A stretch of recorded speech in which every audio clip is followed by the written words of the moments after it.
যে খবরে নজর, গ্রেফতার সুজিত বসু।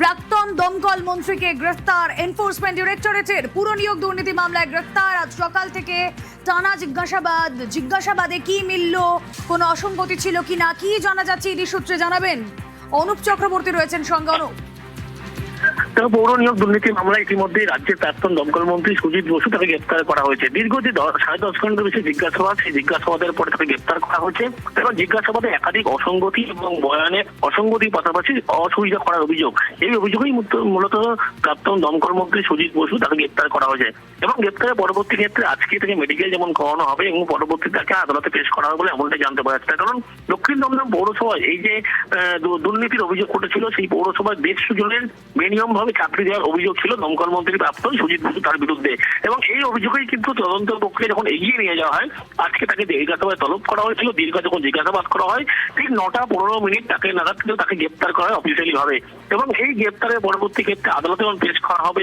হেফাজতে নেবে ইডি।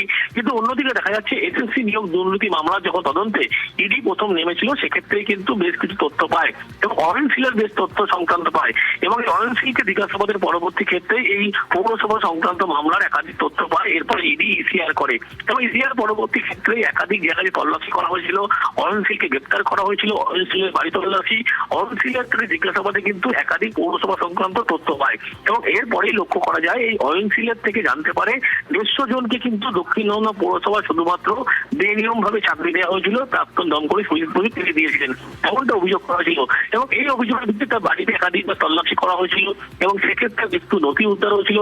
তার পরিবারের সদস্যদেরকে জিজ্ঞাসাবাদ করা হয়েছিল, তার ছেলেকে জিজ্ঞাসাবাদ করা হয়েছিল এবং তাকে বারবার তলব করা হচ্ছিল। ভোটের সময় যখন তলব করা হয়, তিনি কিন্তু গরহাজির থাকলেও আদালতে দ্বারস্থ হয়ে শেষমেশ ভোটের পরে তিনি সহযোগিতা করবেন এমনটা জানানো হয়। এর আগে 1 তারিখ নাগাদ তিনি যখন হাজিরা দেন, তার পরবর্তীতে আরো কিছু নথি পায় এবং আজকে দেখা যায় ইডির পক্ষ থেকে ইডি আধিকারিক তাকে আবার ডেকে পাঠায় এবং ঠিক 11টার আগে যখন তিনি এসে পৌঁছন, তারপরে দীর্ঘ যে 10 ঘন্টা জিজ্ঞাসাবাদ, সেই জিজ্ঞাসাবাদের পরে বয়ানে একাধিক অসঙ্গতি অসুবিধা করার অভিযোগ, সেই অভিযোগের ভিত্তিতে ইতিমধ্যেই প্রাক্তন দমকল মন্ত্রী সুজিত বসু তাকে গ্রেপ্তার করা হয়েছে এবং আজকে তাকে মেডিকেল করিয়ে আদালতে পেশ করা হবে এমনটাই জানতে পারা যাচ্ছে এবং তার বিরুদ্ধেই দক্ষিণ দমদম পৌরসভায় বেনিয়ম ভাবে 150 জনকে চাকরি দেওয়ার অভিযোগ সরাসরি উঠেছিল এবং সেই সঙ্গে অভিযোগ তার বিরুদ্ধে রয়েছে, একটু ডিটেইলে বলো প্লিজ।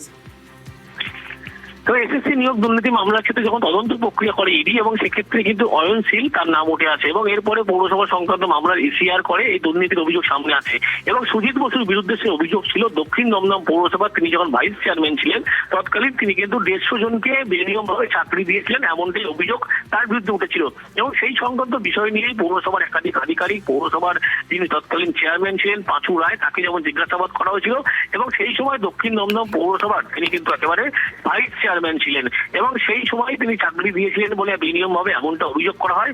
এরপরেই দমকল মন্ত্রী সুজিত বসু তাকে দীর্ঘ জিজ্ঞাসাবাদ তলব করার পরে তাকে গ্রেপ্তার করা হয়েছে। আজকে দীর্ঘ যে জিজ্ঞাসাবাদ 10.5 ঘন্টার জিজ্ঞাসাবাদ, সেই জিজ্ঞাসাবাদে মূলত এই 150 জনকে বেনিয়ম ভাবে চাকরি কিভাবে তিনি দিয়েছিলেন, কার কথায় দিয়েছিলেন, এই সমস্ত বিষয় নিয়ে জিজ্ঞাসাবাদ করা হচ্ছিল। তারই পরবর্তী ক্ষেত্রে সুজিত বসু তাকে জিজ্ঞাসাবাদে অসঙ্গতি পাওয়ার জন্যই কিন্তু ইতিমধ্যে গ্রেপ্তার করা হয়েছে। আজকে মেডিকেল করিয়ে তাকে আদালতে পেশ করা হবে এবং হেফাজতে নেওয়ার আবেদন ইডির পক্ষ থেকে জানানো হবে। ওকে।